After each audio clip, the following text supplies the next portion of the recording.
Hey,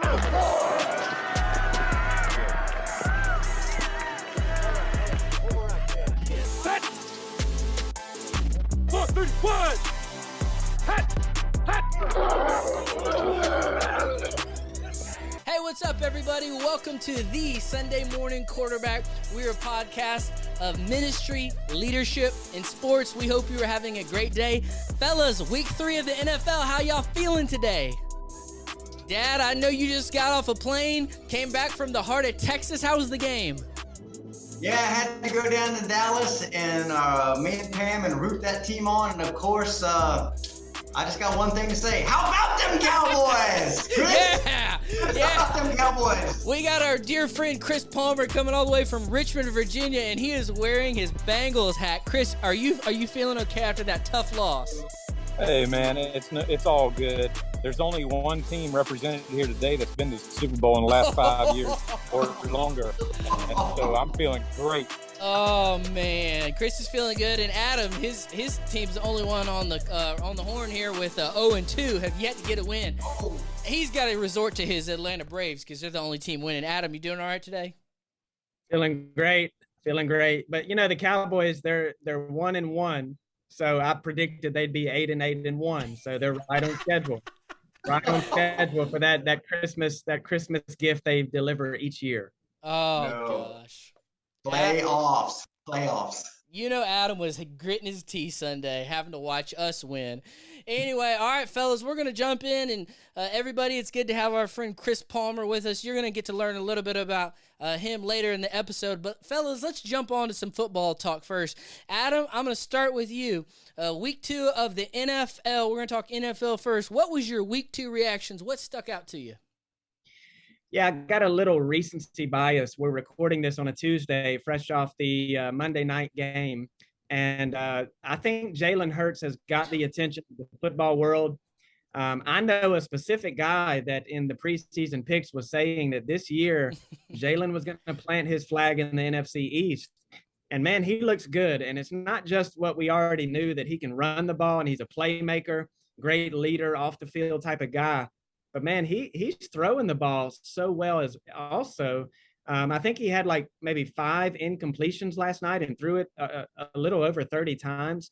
So that stood out to me because I do keep a watch on the NFC East, and I think Philly's going to take that division. I think most of the football world in a similar veins is seeing what Tua's doing down there in Miami. Mm-hmm. And that's just neat to watch, you know, that fan base that's been so deprived for so long. Seems like, you know, Tua at least is showing some of the potential that was surrounding his name when he came into the league. So, yeah, the Dolphins, they look good, man. And they've got a game coming up next week against the Bills. And so it'll be a real good litmus test to see who they actually are. Good. Hey, real quick, Dad, before you go, talking about Tua and Tyreek Hill. If people don't have Tyreek Hill as a top 3 receiver, like, he can be brash and showy, but, man, I mean, you turn Tua into a stud. I mean, he is right there, but, man, that was impressive. Dad, what stuck out to you? 2 things, but first I just got to say this. Jets, Jets won a game. Are you kidding me? That don't happen very often, so I want to give them their props. Flacco is back, baby. Here's 2 things that really stuck out. In the AFC, you got 3 powerhouses, Kansas City, Buffalo, and Chargers. They are head and shoulders over everybody else, and they are really flexing their muscles. That Kansas City Charger game, that was a great game. I think Chargers gave it away, but nonetheless, I think you have those 3 teams. And then on the NFC, there's really no powerhouse yet. I think Tampa is going to clean things up. They're going to get healthy, and I think they're going to be a really juggernaut. That defense is something special. But the NFC is up for grabs, and I'm just saying this. Dallas Cowboys, if they can win the next 2 games, and they're going to 3-1, maybe 4-1, that gets healthy. I think we can roll. I will say this, though, Adam. The Eagles, they're making me a little nervous because they put a waxing on Minnesota, which was everybody's sweetheart pick. And so I'm keeping my eye on Philadelphia, but I also realize as a Cowboy fan that there's hope in NFC because no one has really flexed their muscles. So I think whoever can really grow through the next, 6, 7, 8 weeks can really make a mark in NFC. And so it's going to be interesting to see who that may be. Dad, tell Adam how fast Micah Parsons looked in person. He was ferocious. The Lion. Oh, man. He was in the end zone watching him.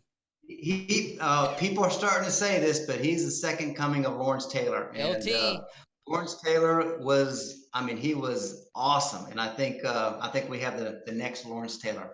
Yeah, he was something special to see. So something funny, I was thinking through all of our preseason picks, and both of you got a little egg on your face. Adam picked Denver to go to the Super Bowl apparently, and Nathaniel Hackett doesn't even know how to call a timeout.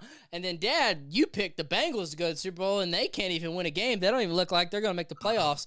I was looking at our record yesterday, fellas.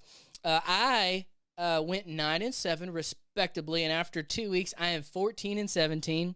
Adam, you as well are 14-17, and Dad, you are one game ahead, 15-16. Yeah, baby.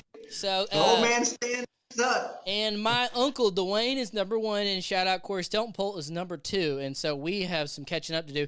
But hey, just a few things that stuck out to me. Man, Herbert playing with broke ribs. We were sitting there texting back and forth. I mean, just powering through it. Looks like the real deal. Tua. Some people are like, this is just fluff. This isn't real Tua. He's a one-trick pony with this offense. We'll see. Can he sustain it? Because, man, their schedule is tough. We're going to find out.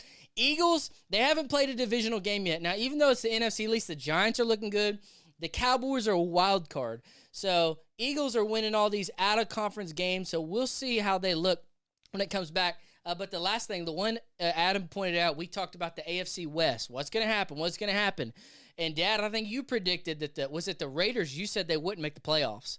And so that's, man, Derek Carr, he better turn it around or he's going to start feeling the pressure. He had a 20-point lead going into the fourth quarter, and then, man, that defense, they were making Kyler Murray look like a video game, arcade mode.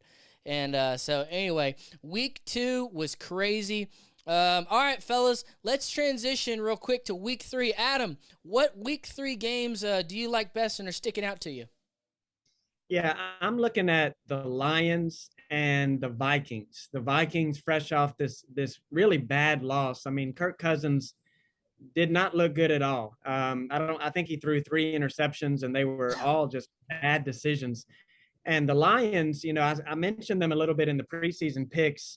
They've got something building over there. They've got Jared Goff. I think the Lions could use this as a statement game. Not that they've still got to deal with Aaron Rodgers, but I think this will do a lot for them moving forward. So that'll be an interesting watch. And then also the Sunday night game between the 49ers, who now once again has Jimmy Garoppolo as their quarterback. He comes in, Trey Lance, I think he broke his ankle. He's out for the year. And Garoppolo, amongst the things he can't do, he's a steady, stable guy, and he's had success, as you Cowboy fans remember from last January. That he can go out there and he won't lose you in games. Going into Denver, where Russ, he's just not looked like the old Russ that we knew for all those years in Seattle. And my preseason guy, I mean, I was high on him being in Denver, so I think that's a big game to keep your eyes on because you've got the 49ers with that great roster, all that talent, and then you've got Denver that really is trying to find out who they are and what their identity is, and then Russ trying to kind of figure out what does it look like.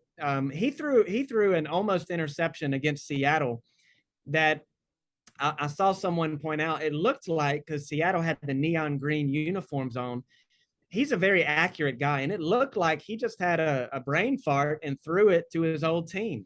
Yep. You got to think with those neon uniforms, that might be kind of easy to do. So that'll be interesting to see. How does Russ do in prime time against a really tough defense?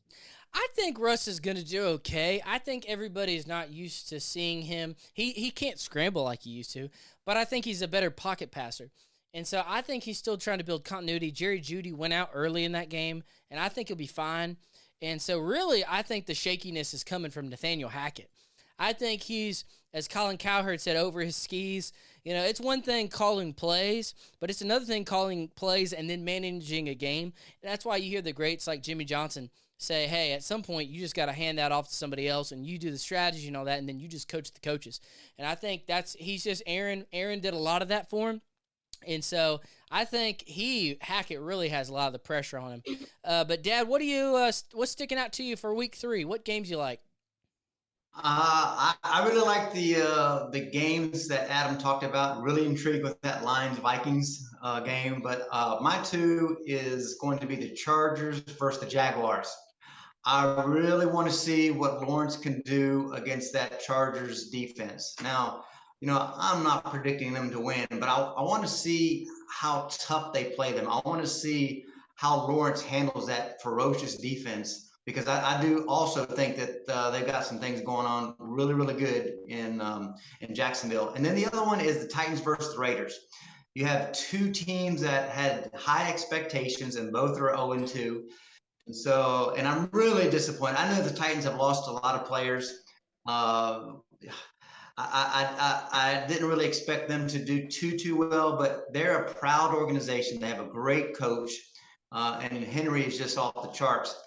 But the Raiders, you know, I didn't think that they were going to make the playoffs, but I thought that they'd make some noise and that they were going to come close.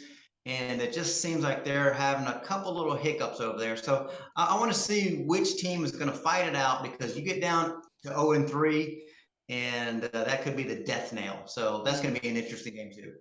Devontae Adams, 2 catches.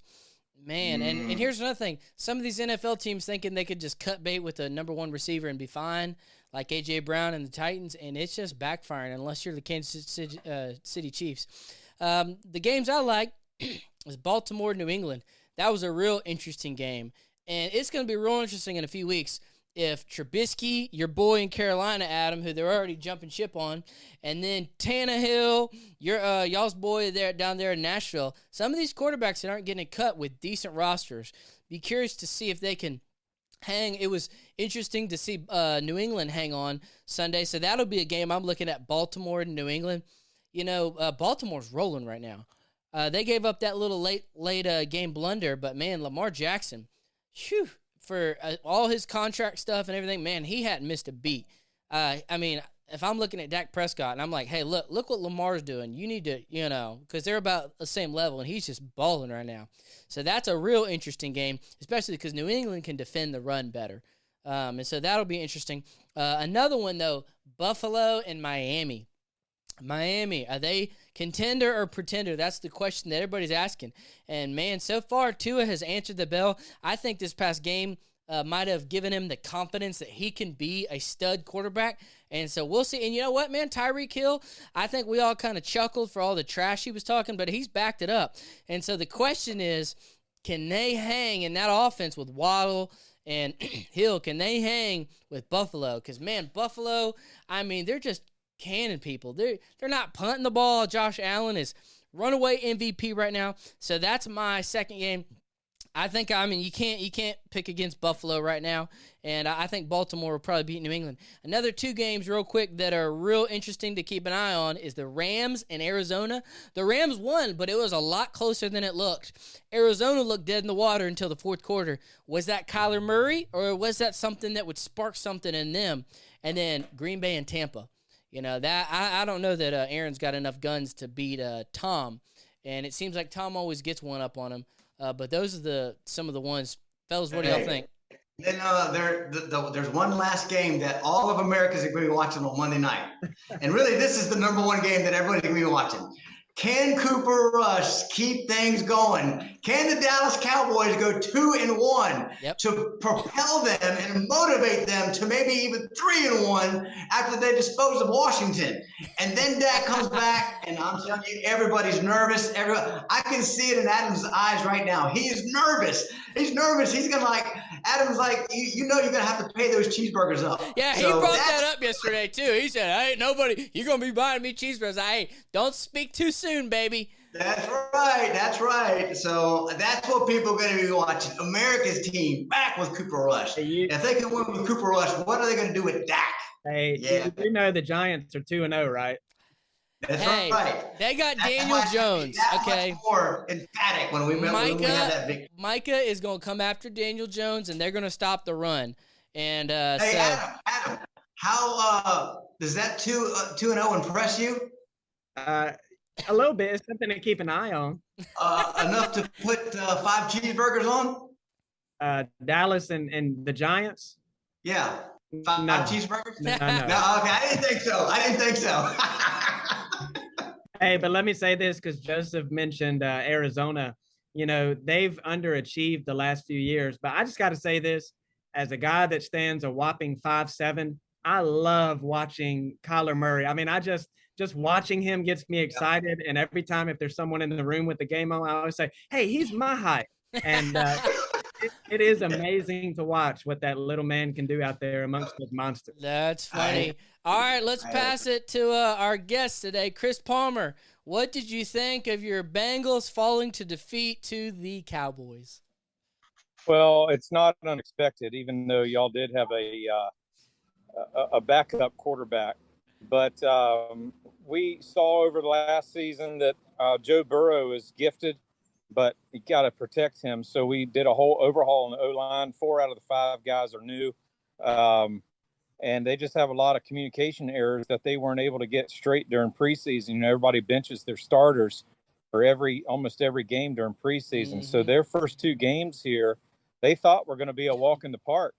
But what they realize is you got to protect that quarterback. And so I think they'll get it straight. I know that 0-2, we're 0-2 now, and 0-2 typically doesn't make, I think, more than 70% of teams that are 0-2 don't make the playoffs. But we've got a pretty weak conference in the AFC North. The Ravens, you saw, they blew a giant lead. The Steelers aren't great, even though they edged us out that first season. And the Cleveland Browns, man, they, they couldn't win with the guy by the name of Baker Mayfield, so they gave him to a worse team. And now they're trying to win with a guy who's got all kinds of charges and allegations against him, can't even play for the first 9 games of the season. I know. So that lets you know what kind of organization the Browns are. I think the Bengals will be fine. They're probably not going to sweep their division, or obviously they won't, haven't dropped to the Steelers, but most people had them to sweep the division this year. It's not going to happen, obviously. I think they're in a division much like the Cowboys. There's not a whole lot else going on there, so they have a pretty good chance. Hey, Chris, just for the record, Joe picked the Bengals to win the Super Bowl. So I'm not going to let him forget that, just because the Cowboys beat them. Yeah. Hey, Dad, it's still a good chance, I think. Hey, Dad, let me just point out 2 pastors that live in the state of Virginia, and Chris Palmer has lived in Virginia all of his life, and neither of them are fans of the Washington Commanders. What's that got to say about the old Commanders down in Washington? Are they even an NFL franchise? I don't know anything about Carson Wentz turned back into a pumpkin. All right, hey, fellas, let's keep it moving. Hey, I've heard everything that comes out of that Northern Virginia area, like kind of Stafford and above. They're all feckless. They got no strength.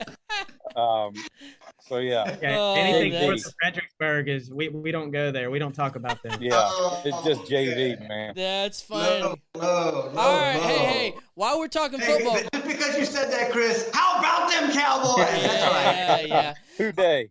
All right, hey. So since I don't know, who are they? Since both y'all's teams are 0-2, let's shift gears a little bit. We know that ladies and gentlemen, Chris Palmer is a proud alumni of Liberty University, and Adam is a proud adopted future alumni of Liberty University as he gets his master's degree there. Adam, we'll start with you and then Chris. Liberty had an awesome down-to-the-wire game with Wake Forest. Hugh Freeze has turned it around. Adam, what did you see from your Flames? Yeah, I realize that most listeners probably don't keep a close eye on the Liberty Flames, but I want to invite you to. The motto that the school has been running with for the last several years is "Rise with Us," and it's a good time to hop on the bandwagon because, we had Malik Willis go in the draft. We had the best season in school history in our 3rd year as an FBS school a few years ago. We beat Coastal Carolina, and I think we finished that year ranked number 15th, if I'm not mistaken.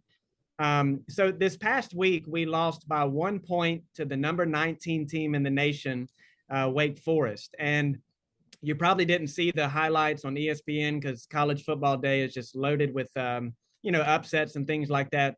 But we had the chance by going for two to go up one with a minute left on Wake Forest. Unfortunately, we did not convert that.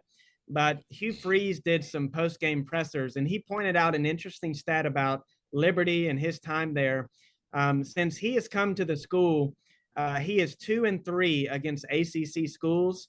Those three losses are by 1 point, 1 point, and 3 points. Mm-hmm. So just want to say, this is a program. It is a school that is on the rise, and that is across the board in every sport. They've competed for a national championship recently in years. They're good at baseball. And so it's an exciting time to be a Flame. I can't wait to get up to Lynchburg again this weekend. We've got a few more Power 5 schools on the schedule that hopefully we can at least grab one of those as an upset. But I'm excited to be a Flame. Of course, you wish you could have won the game and made that upset, but I'm proud of them. And we've got a quarterback again who you need to keep your eye on in Caden Salter. Chris, you want to follow that up? Yeah, I think, and Salter is not even their number one guy. Their starting quarterback is injured, and so Salter was on the depth chart. He came in and proved that he was an outstanding player who was able to, in the first game of the year, come and drive and make some drives down, ending in a touchdown. So I think that Salter's going to be Malik-esque, if you could even coin that word. My struggle with the game against Wake was the defense had been putting it on Wake for the whole second half. And I feel like that if you were going to go for two there, while it puts an exclamation point if you make it and you can hold them for a win, if you call a bad play on your 2-point conversion and lose, it takes the game out of your defense's hands. And it really puts it into a couple playmakers who have not ever been playmakers on your team. They did a reverse end around. It was a fake sweep with a reverse coming back, and their wideout was expected to make a choice. Do I try to run it or do I pass it? He had a guy wide open in the end zone. He's not a playmaker. It's not his position. And so to put that pressure on him and have him feel the weight of the responsibility of not executing on that, I think is really unfair. That's a Hugh Freeze decision. I respect him as a coach. I thought it was a bad decision. Go for one, let your defense stop them or give them a chance to stop them, and then go to overtime. But at the same time, against the number 17 with the chance of going ahead, 1 minute left, it's pretty exciting. I think it is exactly what Adam said. It's a great time to be a Liberty Flame. Yeah, Chris, when we called a timeout after we scored that touchdown, which was amazing in itself, Coach Freeze has done this several times. A few of those ACC games I mentioned losing, it was a very similar situation to where he rolled the dice, and had he gotten it, we would all been like, "Oh, he's a genius," But I'm with you. I would have preferred to, if anything, go to overtime, and keep the ball in Caden's hands. He was red hot. Yeah. He's super mobile. If you're going to lose, at least let him lose. And so I don't know when you were watching the game, I heard one of the ACC anchors, the analyst, say that this guy, Caden Salter's got NFL ability. Yes. And again, it's just exciting, Yes. Very cool. And let me add one thing, Joseph. Yeah. I went there 25 years ago, and I remember hearing from Dr. Falwell's own mouth that he hoped one day that Liberty would be up there with the Notre Dames and the Brigham Young universities. Well, let me say this. Go ahead. If Liberty played Notre Dame today, we would beat them. And we've got BYU coming to Lynchburg in about a month and a half. So, hopefully the Lord will open the heavens for Dr. Falwell up there. Yes. 25 years later, approximately, and I'm here to say, as Adam said, that day is here. They are here and they are competing, and I do also believe that they could beat both of them. I think Liberty can beat Notre Dame, and I that's going to be fun to watch BYU come on up. Yeah, one of these Joe, years. if you want tickets to the Brigham Young game, let me know. and I'll get you and Pam a couple tickets, maybe Joseph as well. But you just came out of the greatest NFL stadium in professional sports. Right.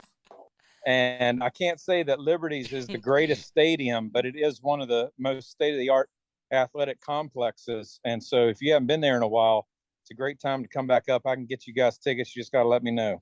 Well, you know why it's one of the state-of-the-art best in the world is because of Frajowski's installing all the tech there, okay? Shout out my uncle, Josh Frajowski, installing all the screens and all that. But anyway, yeah, man, Jerry Fall will be proud. It's cool.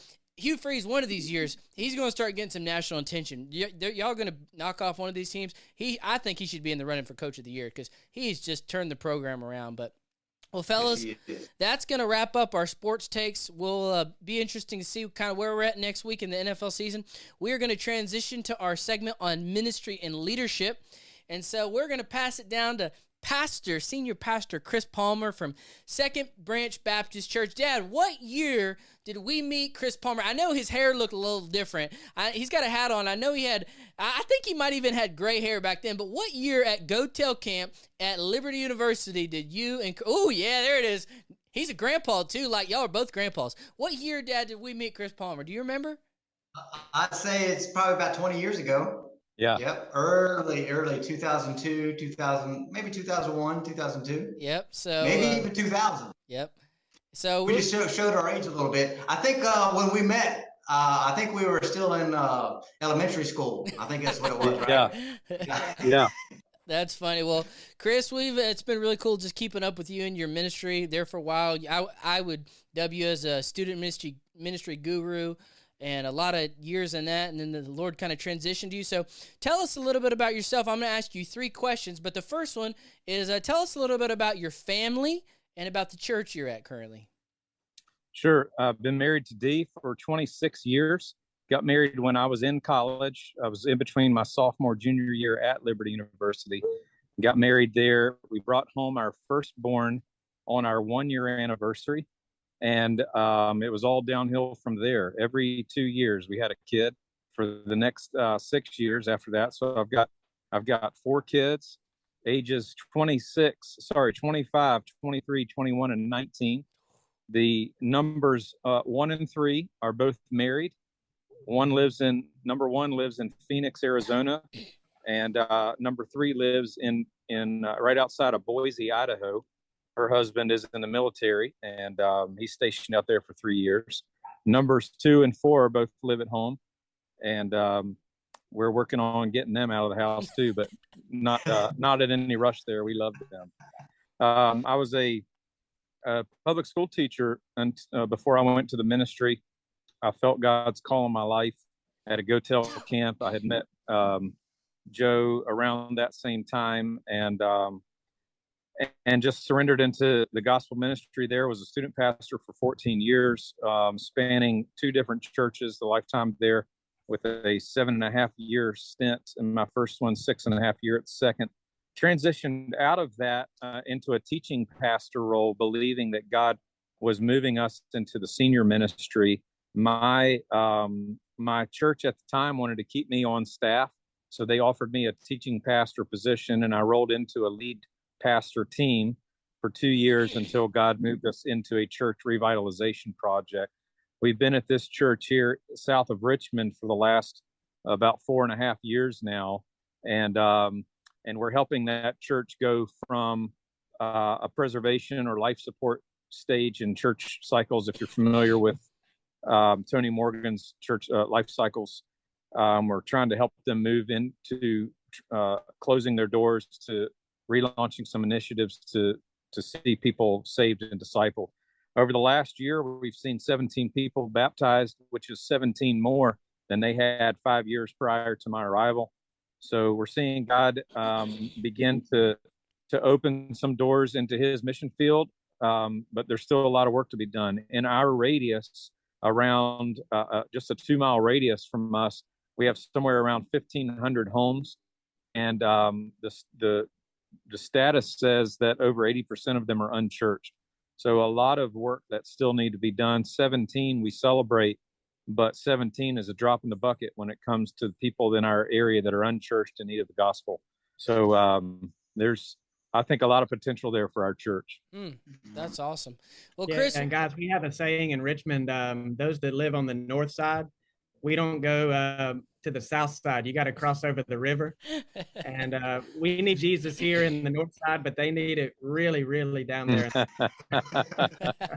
that is a very, very true thing. That river is like the train tracks in the days of old.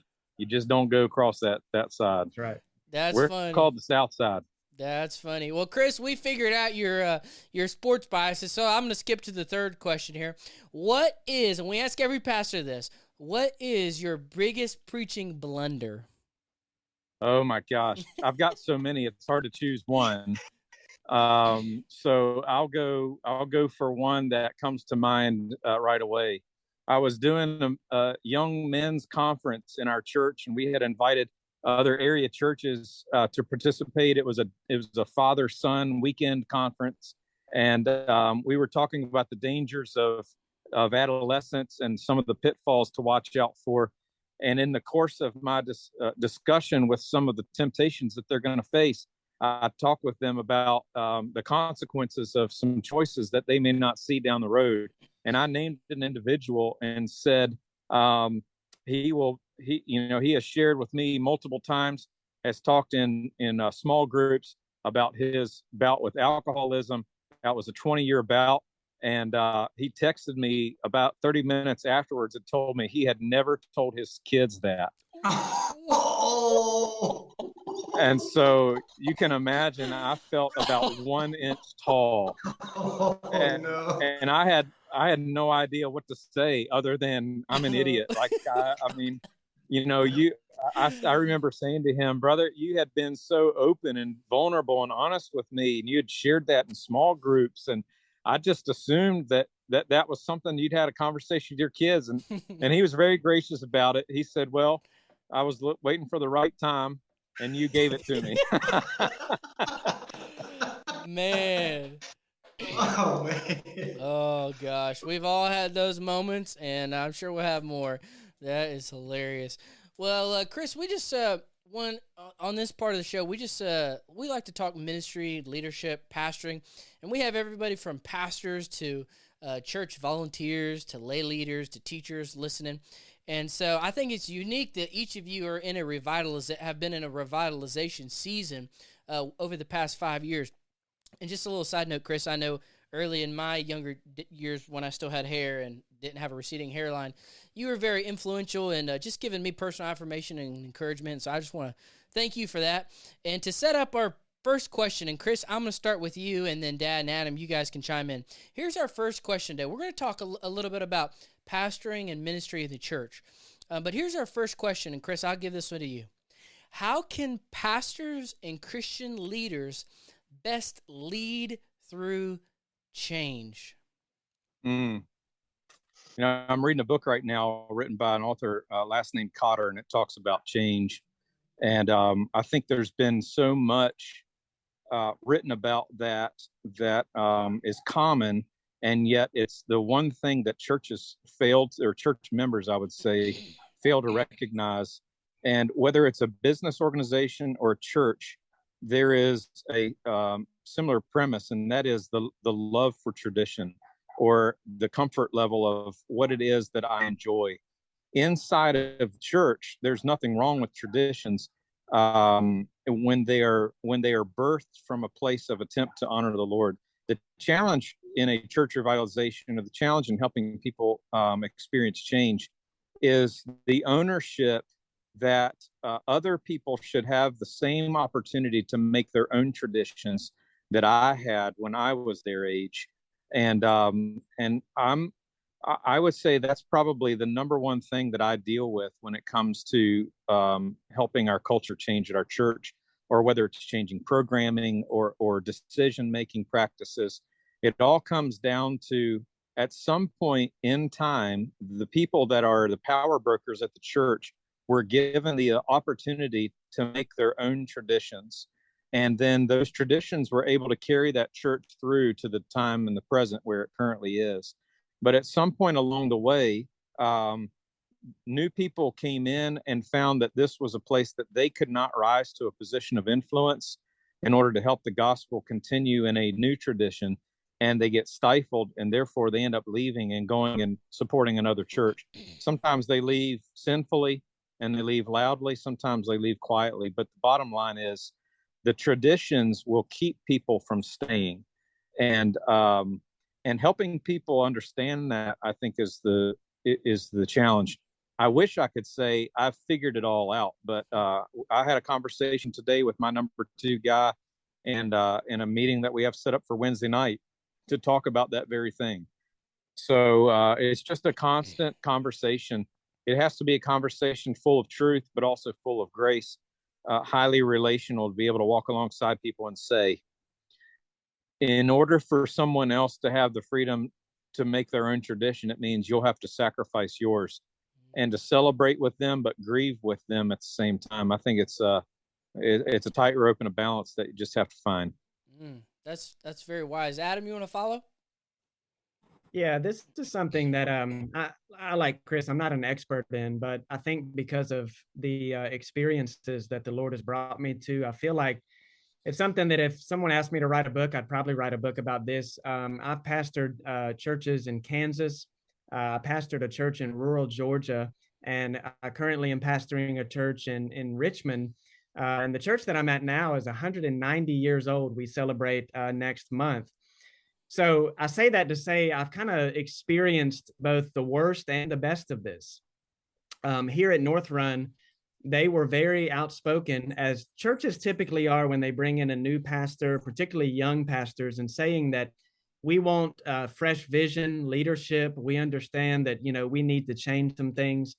And I think the first way to ensure that God will bless a church and revitalize a church is there's got to be a willingness by the people. And every church says that, but it's like when push comes to shove and you start moving things around a little bit, you really find out how much they mean it. Yeah. And the Lord has blessed me because here at North Run, we have changed a ton. I would say we've changed a lot more than I even anticipated coming into the church, because there's a willingness of the people to trust the pastor, to trust the vision. And even if they don't understand it, to not gripe and gossip about it and speak from a point of ignorance about it, and just kind of see what happens. And so I think, for a pastor to go into a church where there's a history of stubbornness, hard-headedness, there's a sense in which, I've learned this from experience, you've got to tread lightly. You've got to look for what Tom Rainer calls low-hanging fruit, those small victories. And then as you're able to pick that fruit and maybe see those victories and kind of get a sense of where the people are, then you can start pushing the door open more and say, well, why don't we do this big change and do it that way? But I would say if there's anything at all that I've learned that really sets you up to succeed as you're looking to change, lead and change, whatever it may be about, is you've got to get the support of those key people. Yeah. Now, in different churches, that may be a different kind of person, because in some churches it's a power grab. It's people that maybe they're just really outspoken, and they've kind of usurped that level of leadership and authority that is reserved for the pastors. But like at our church, we've got a lot of people that are humble, truly want what is best for this church, want to reach people. And they are not that kind of people to where they're just domineering. They demand respect and that kind of thing. But they still are in those positions to where they've been a member of this church for, their whole life, and they're in their 70s and 80s. And a lot of them, they're really soft-spoken. They won't speak unless they're asked. You've got to find who those people are, that when you're in a business meeting, their voice carries. And every church has a mama. I've heard it said every church has a mama goose. You got to find out who that lady is, who those few ladies are. And then there's also a lot of well-respected men in the church who have, planted their life in the church, so that when you start thinking about changing things, just have conversation with them, get their feedback, get their insight, and really just ask a lot of questions. Allow them to feel involved. Sometimes it's as easy as pointing out something that maybe there's a need in the church, and let them just say, oh, it'd be a good idea. And you're just basically saying, yeah, that's my idea, but now you're seeing it how I see it. And so allowing them to take ownership and taking it and running with it. So, yeah, I mean, this is a loaded topic, but I think there has to be a genuine willingness of the people. And you've got to find out who those people of influence in your church are. And if they're on your side, sky's the limit. But if not, you've got to tread lightly and with a lot of wisdom. That's good. Let me piggyback off of that, Adam, because I think one of the things that you said was so spot on. And unfortunately, I think you and I are probably in opposite continuums of what you described. The church where I came in, it was described as a church where the people are very mistrusting. They're quick to judge the wrong intentions, and they are power hungry people. And it was described to me as that before I took the ownership of that church. And I've experienced that very thing. It's been a humbling experience for me. I remember saying multiple times over the last 8 months, I didn't realize how much I needed to be humbled until I accepted this position, but clearly I did. God has humbled me significantly by allowing me to attempt to lead people who don't trust their pastor. And now they've been hurt from previous pastors, so it's not all on them. It's not that they're a group of sinners that are unrepentant. They've got some trauma in their own lives, but they have a tendency of projecting that onto the next person coming in. And so when you have a group of people that say, we're behind our pastor, we don't understand it, but we support him, we know he loves us, we know he loves the Lord, and we're willing to work with him, you can do great things. And what that is, that's what leadership is. Leadership, I think, sometimes is often defined as having a quality leader, but leadership has more to do with the followers than it does the leader. You can be a great leader if no one's willing to follow. It doesn't matter. There's no leading that's happening. And so I think we're experiencing that somewhat at our church, where we're trying to lead, and we're doing exactly what you said, Adam. We're treading lightly, because anything that we discuss can become extremely volatile. One of the things that we did early on, and I've been there 4.5 years, but we redid the way that we give people information when they walk in the doors. What's been traditionally called a bulletin.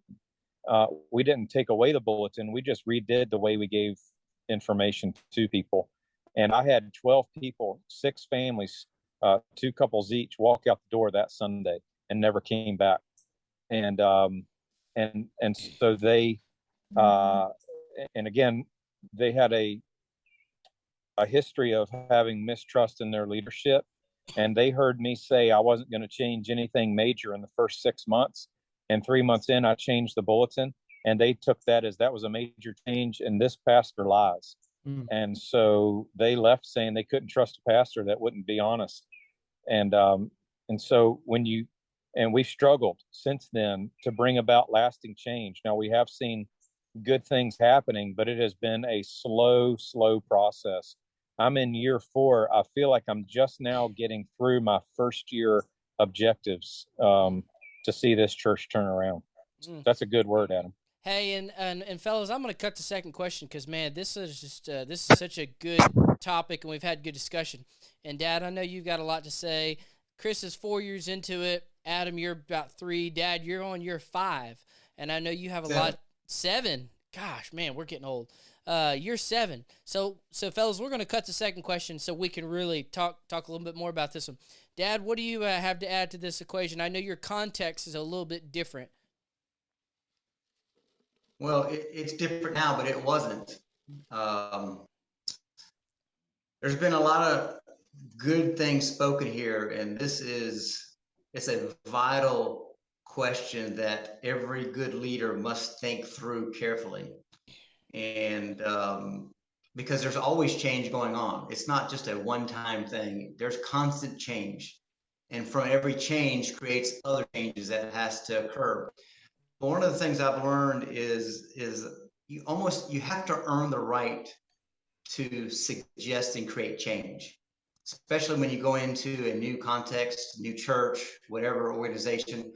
You have to earn that right, because another thing I've learned is people don't mind change. What they mind is how you change them.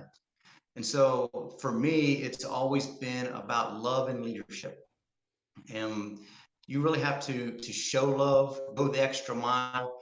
And when people see that you care, especially when you go into a new church or a new organization or ministry, when they see that you care as much as they do about the church, organization, and ministry of the kingdom work that we are to do, they are more apt to follow when they know that you love them and you love ministry.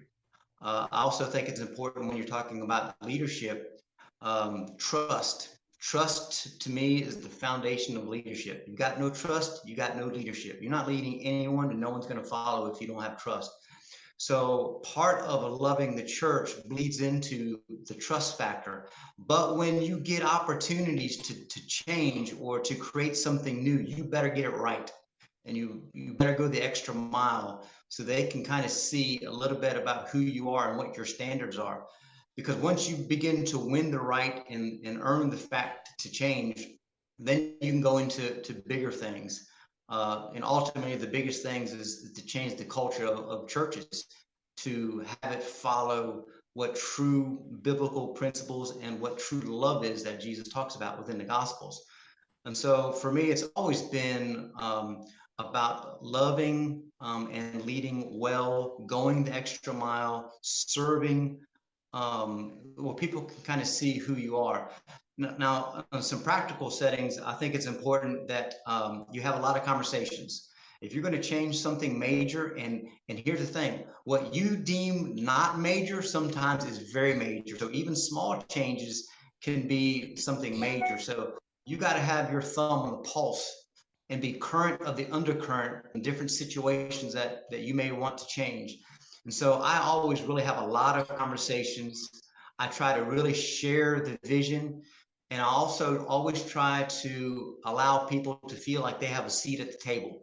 When they feel like they have a seat at the table and their voices are heard, maybe it's not always, taken and you run with a situation or, someone's thoughts, but if they at least feel that they're heard and then you can talk through those things, that goes a long, long ways. And that adds to the love that a church or ministry or an organization will have for you, which then bleeds into your leadership. And the more love that your church has for you and the leadership that they believe in you, the more that they will believe in the vision that God is sharing with you, thus creating some change. And again, it's always changing. The world's changing, structure is changing, society's changing. So it's always important to always be looking and forecasting and preparing steps for the things that you see that are around the corner. And so this is a huge topic, and it's something that I really believe must be thought, prayed through, and talked about with others. Any good follow-ups to that? A lot of good meat on the table. Or any final thoughts? Yeah, I think COVID with the much of the damage that happened to the church and society through COVID. One thing that we really picked up early on was this is an opportunity for us to see that you have to change, because the world was changing day by day, week by week, and we as a church were starting and stopping and doing new things back and forth.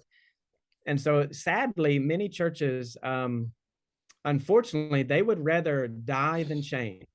And I think a lot of churches have not made it out of COVID. Some of them have shut their doors, but almost there was a sense of God exposing so much of what's wrong with the Western church, because people were holding on to those, things that they, for whatever reason, view as being of utmost importance.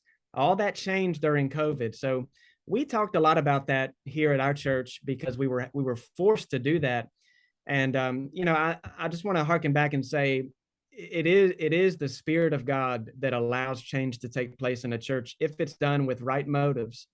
And you can be an effective leader of change. It doesn't mean that no one's ever going to disagree with you, but how you handle that disagreement goes a long way as well. That's something that I've learned in recent years, because we have made a ton of changes, and there's been very, very little pushback.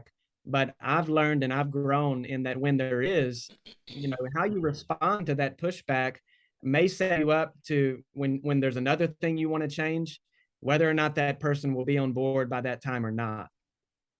Yeah. That's good. Well, gentlemen, we're going to wrap it there. Chris, glad you were finally be able to come on the show. We will definitely have you again. Fellas, that was good. Next week, we got Pastor John Richardson, another pastor in Virginia, former TTU alumni. Gentlemen, have a great week. Guys, we'll see you next week.